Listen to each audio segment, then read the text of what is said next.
O capacete do cristão. Sermão número 3167, publicado em 21 de outubro de 1909, pregado no Tabernáculo Metropolitano New Winton, em 1866, por Charles Haddon Spurgeon. E tomando como capacete a esperança da salvação. 1 Tessalonicenses, capítulo 5, versículo 8. E sendo soldado, tomem cuidado com a sua cabeça. Soldados, tomem cuidado com a cabeça. Ferimento na cabeça é coisa séria. A cabeça, sendo parte vital do corpo, precisa estar bem protegida. O coração precisa da proteção de um peitoral, mas a cabeça precisa de uma proteção total, pois mesmo um homem sendo leal, nada vale como soldado se levar um tiro na cabeça. Seu corpo ficaria no campo. A cabeça deve ser bem cuidada. Há muitos cristãos que nunca se preocuparam com sua cabeça. Seu coração é aquecido por certos religiosos e eles acham que isso é suficiente. Ora, dê-me antes de tudo um bom coração aquecido, mas que ele venha junto com uma cabeça bem cuidada. Todos sabem que uma cabeça e um coração quente fazem um grande estrago, mas um coração quente e uma cabeça fria pode ganhar o mundo para o mestre. Tenha a doutrina certa na cabeça e então ponha fogo na alma, e logo você vencerá o mundo. Não há parada no caminho do homem cuja cabeça e o coração estejam certos, mas negligenciar a cabeça tem sido o grande erro de muitos cristãos. Eles são quase de nenhum proveito porque não cuidam da mente.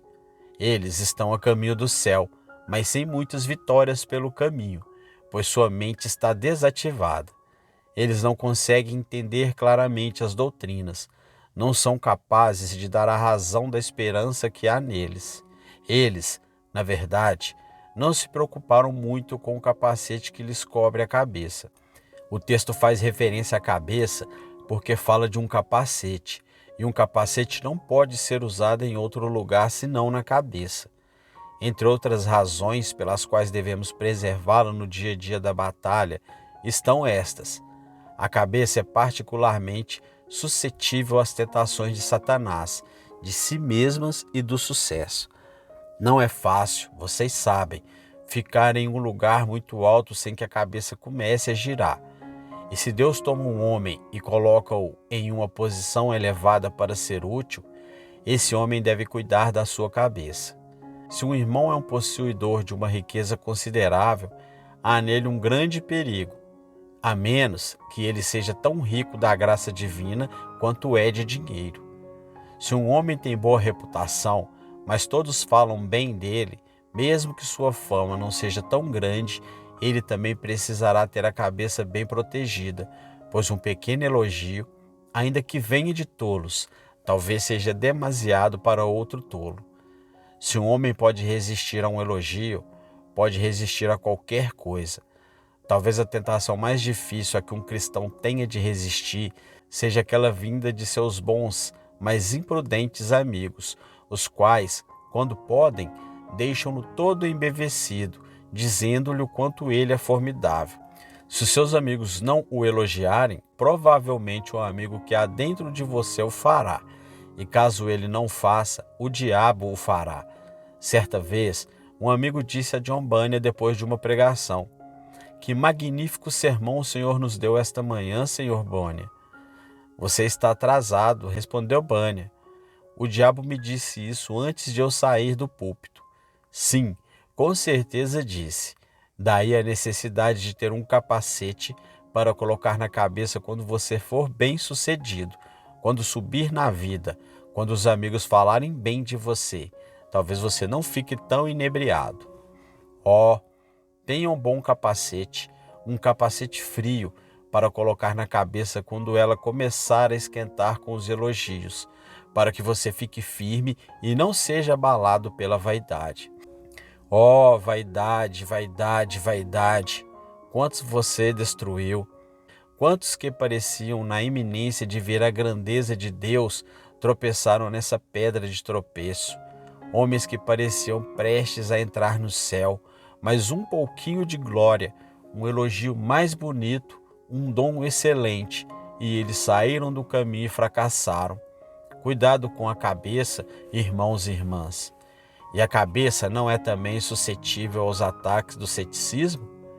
Quem não usa a inteligência, em geral, não é atormentado por dúvidas, mas quem a usa, provavelmente já sentiu que, usando ou não, ela própria se utilizará. É muito bom que nossos pais nos digam para não lermos livros perigosos, muito bom mesmo. Apesar disso, no entanto, nós os lemos. E embora às vezes digamos aos mais jovens para não ler esta ou aquela obra herética e desejamos que eles sigam os nossos conselhos, ainda assim, de uma forma ou de outra, eles leem e discutem sobre ela.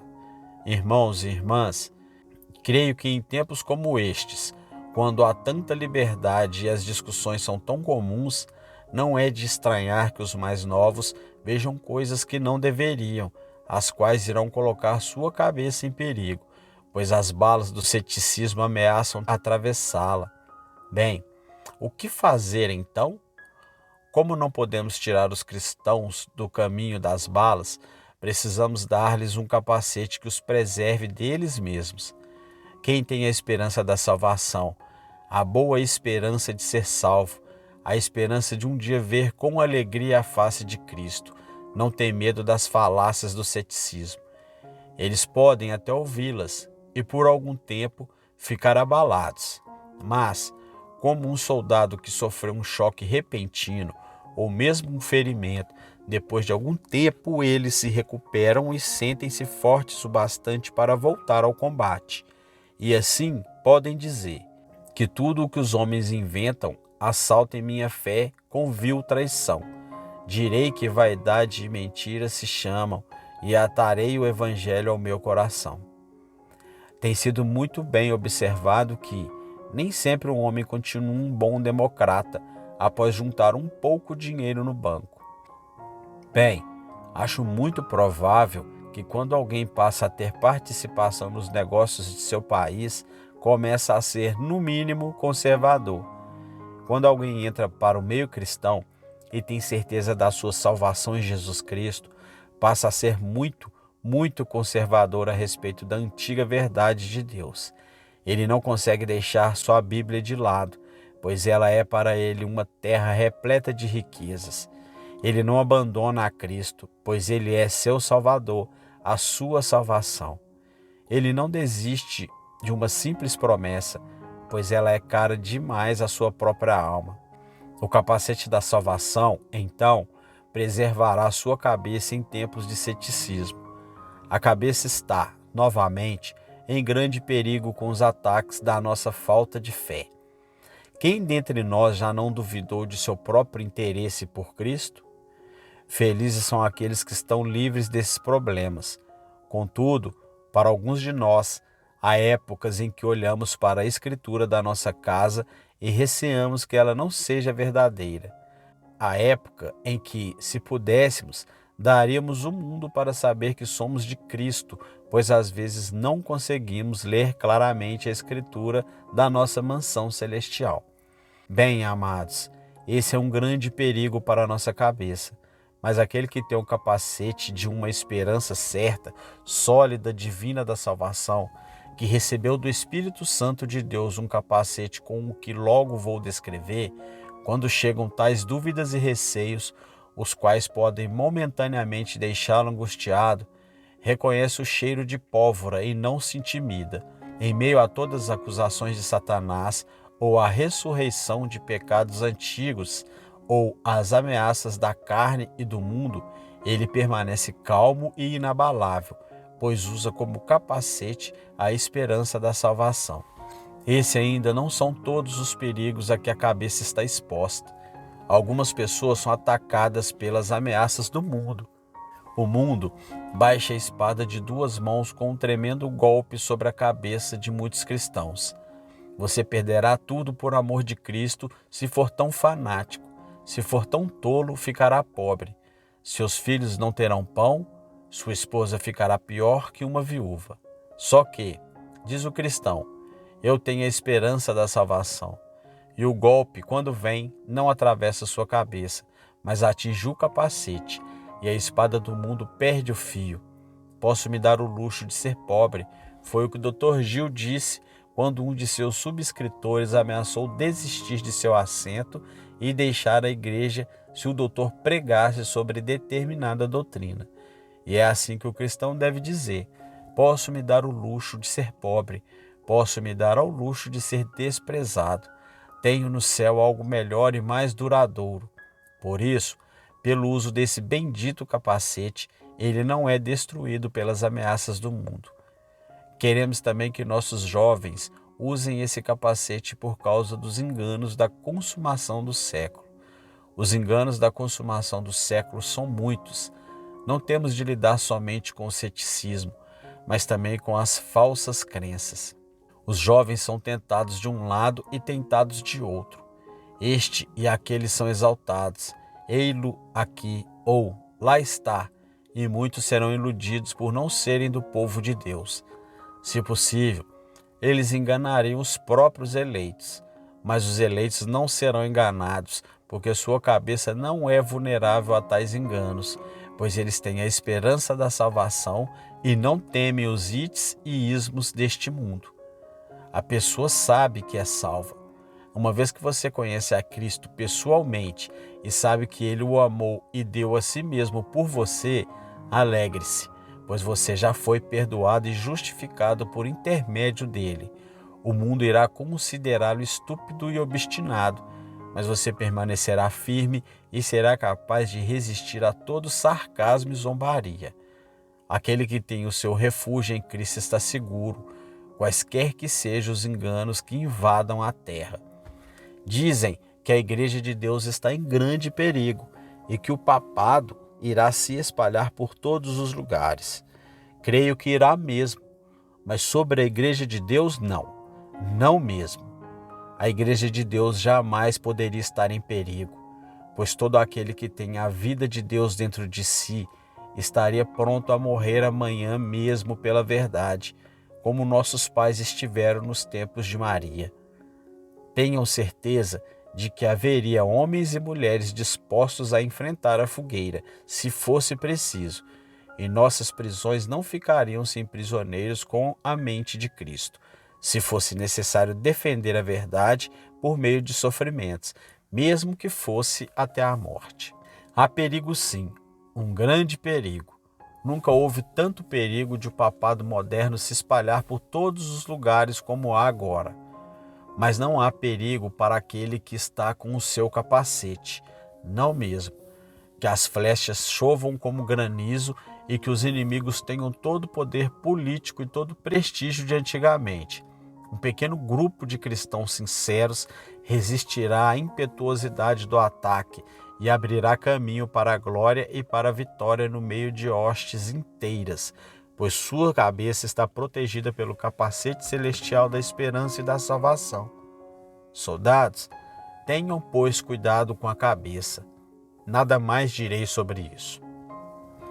Deus providenciou uma cobertura para a nossa cabeça, por isso vamos refletir sobre o capacete com o qual ele protege a nossa cabeça. A esperança da salvação. Não é sobre essa esperança que falo nesta manhã, pois essa era a esperança que a salvação era possível. Esse capacete é feito de uma esperança palpável que, sendo salvo em Cristo Jesus, você tem a vida eterna. Tal esperança é pessoal, fundamentada em uma convicção particular e é operada em nós pelo Espírito Santo. Vamos começar então a descrever esse capacete. Quem é que o deu? Se perguntarem ao nosso amigo, o soldado, onde ele consegue seu uniforme, ele dirá que é no depósito do governo. Ele recebe o uniforme de Sua Majestade, a Rainha da Inglaterra. E é assim que devemos receber o nosso capacete. Se vocês mesmos fizerem o capacete da esperança, eles não terão nenhuma utilidade no dia da batalha. O verdadeiro capacete da esperança deve vir do arsenal celestial. É preciso ir ao depósito divino, pois a Deus pertence a salvação. A esperança da salvação deve ser dada pela sua livre graça. Não se pode adquirir a esperança da salvação. Nosso grande rei não vende sua armadura. ele a dá livremente a todos os que se alistam. Estes pegam o pagamento e aceitam a fé, confiam em Cristo e são alistados, e só então recebem a armadura da graça. É pela graça que são preparados para a batalha da cabeça aos pés. Então perguntam: quem é o fabricante desse capacete? Devido ao fabricante que as armas têm valor. Um fabricante conhecido estabelece o preço de seus artigos. Os armeiros do passado tinham muitos problemas com os capacetes antigos, pois a vida de um homem poderia depender desse meio útil de defesa. É por isso que temos o nome do Espírito Santo de Deus nesse capacete. A esperança da salvação é um trabalho do Espírito Santo de Deus na nossa alma. É o Espírito Santo quem nos leva a Jesus, quem nos mostra a necessidade dele e quem nos dá a fé nele. E é esse mesmo Espírito quem nos capacita a ter esperança para perseverar até o fim e entrar na vida eterna. Não se satisfaçam com uma esperança natural, mas tenham uma esperança sobrenatural. Não se satisfaçam com aquilo que é feito na oficina da natureza. Não se dirijam àqueles que compram e vendem por si mesmos. Dirijam-se ao bendito Espírito, o qual dá livremente e não repreende. Ou poderiam perguntar ainda: qual o material desse capacete? Ele é feito de esperança, dizem, mas o melhor de tudo é que é uma esperança muito boa. Tomem cuidado com a base da esperança, com um capacete feito de metal ruim. Antigamente havia alguns capacetes de aparência muito boa, mas tão úteis quanto chapéus feitos de jornal. E quando um soldado ia para a luta com um deles, a espada do inimigo atravessava seu crânio. Tenha um bom capacete, feito do material certo. A esperança do cristão é feita assim. Ele crê que Cristo veio ao mundo para salvar pecadores. Ele confia em Cristo para a sua salvação e aguarda a sua volta, quando irá reinar com ele. Ele crê que, ao soar da trombeta, ressuscitará com Cristo e terá no céu habitação segura do lado direito do Pai. Essa esperança tem como base inferências feitas a partir de certas verdades. É verdade que Cristo morreu por pecadores. É verdade que ele morreu para salvar todo aquele que nele crê. É verdade que eu creio nele. É verdade, portanto, que sou salvo. E sendo salvo, é óbvio que herdarei todas as suas promessas. Algumas pessoas têm esperança, mas não sabem de onde ela vem, nem qual a sua razão. Quando alguém morre, você ouve dizer: espero mesmo que ele vá para o céu. Bem, gostaria que todos nós fôssemos para o céu, mas não ouso dizer que espero isso, pois a esperança deve ter uma razão. Uma âncora não serve para nada sem a sua unha gancho. Ela deve ser capaz de se prender rapidamente. Deve ter, pelo menos as mais modernas, um certo peso para poder alcançar o fundo. A esperança igualmente deve ter um gancho, deve ter uma razão, deve ter um peso. Se eu disser que espero tal e tal coisa, sou um tolo por esperar sem ter uma razão para isso. Se você me dissesse que esperava que a pessoa sentada ao seu lado lhe desse R$ 1.000, essa seria uma esperança totalmente absurda. Você poderia até desejar, se quisesse, mas qual a base dessa esperança? Contudo, se alguém lhe deve R$ 1.000 e sabe disso, você pode muito bem dizer que espera o pagamento da dívida, pois tem uma expectativa legítima. Tal é a esperança do cristão. Deus prometeu salvar os que creem. Senhor, eu creio em Ti. Tu prometestes me salvar, eu assim espero, e eu sei que irás. A esperança do cristão não é uma fantasia, não é um desejo sem sentido. Ela não surgiu no meio da noite como a planta de Jonas, nem vai secar de uma hora para outra. A esperança do cristão é algo que suportará um golpe de clava ou de uma espada afiada. Ela é feita de metal de primeira qualidade. John Bunyan, ao falar de certa espada, disse que ela era uma verdadeira lâmina de Jerusalém. Do mesmo modo digo que este capacete é um verdadeiro capacete de Jerusalém, e quem o usa não precisa temer. Tendo mostrado o metal de que é feito o capacete, Permitam-me descrever a resistência desse capacete.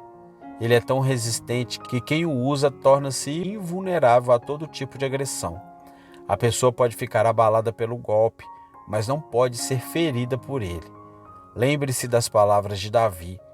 Todos os problemas do mundo haviam sobrevindo a ele e ele começou a ficar abatido. Os golpes foram terríveis. Davi parecia arruinado. Estava sangrando e todo ferido. Ele pensou que iria morrer e nos diz, ele mesmo, que teria perecido se não tivesse consigo uma bebida refrescante chamada fé. Ele diz, pareceria sem dúvida se não cresce. Salmo capítulo 27, versículo 13.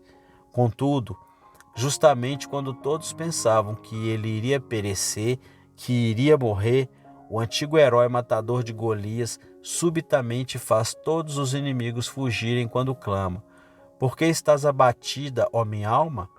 Por que te perturbas dentro de mim?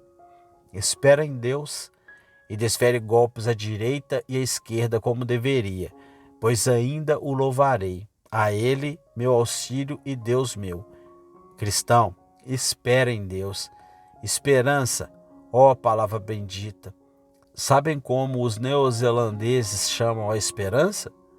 Em sua língua eles a chamam de pensamento nadador, pois ela está sempre nadando. Não se pode afogá-la. Ela sempre mantém a cabeça acima das ondas. Quando pensam que a esperança do cristão foi afogada, ela emerge, respingando água do mar, e clama novamente: Espera em Deus, pois ainda o louvarei. A esperança é o rouxinol cantando à noite.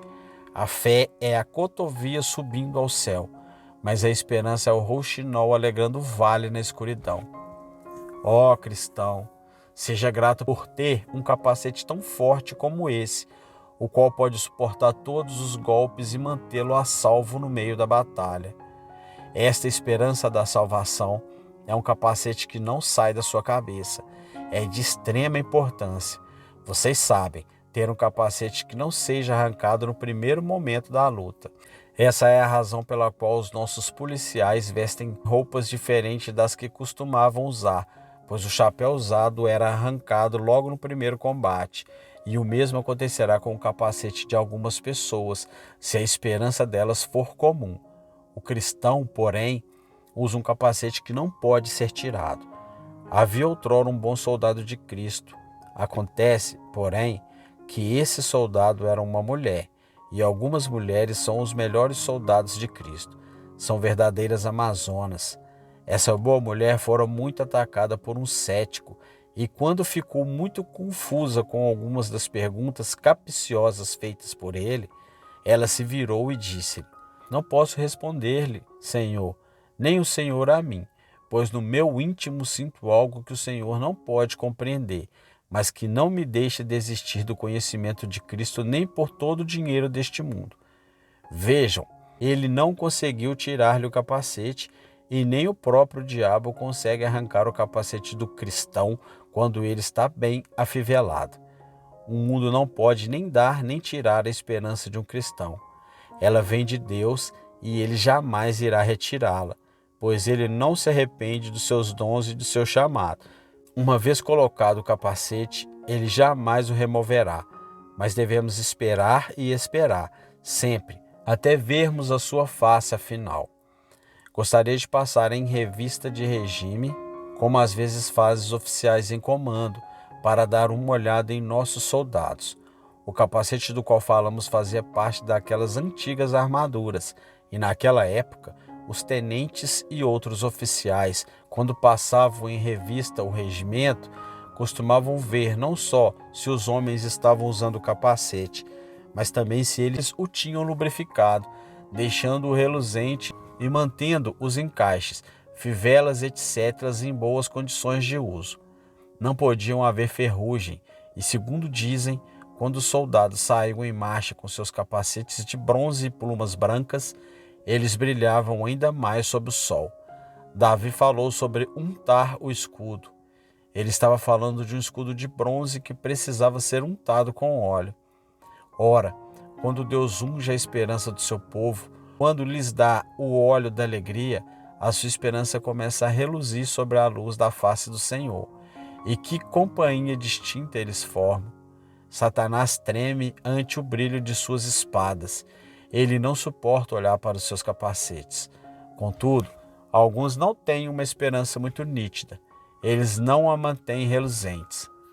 Ela enferruja quando não é usada e logo fica desconfortável na cabeça e eles se cansam da batalha. Ó Santo Espírito, unge a nossa cabeça com óleo fresco e deixe os teus santos saírem nesta noite terrível como um exército com bandeiras.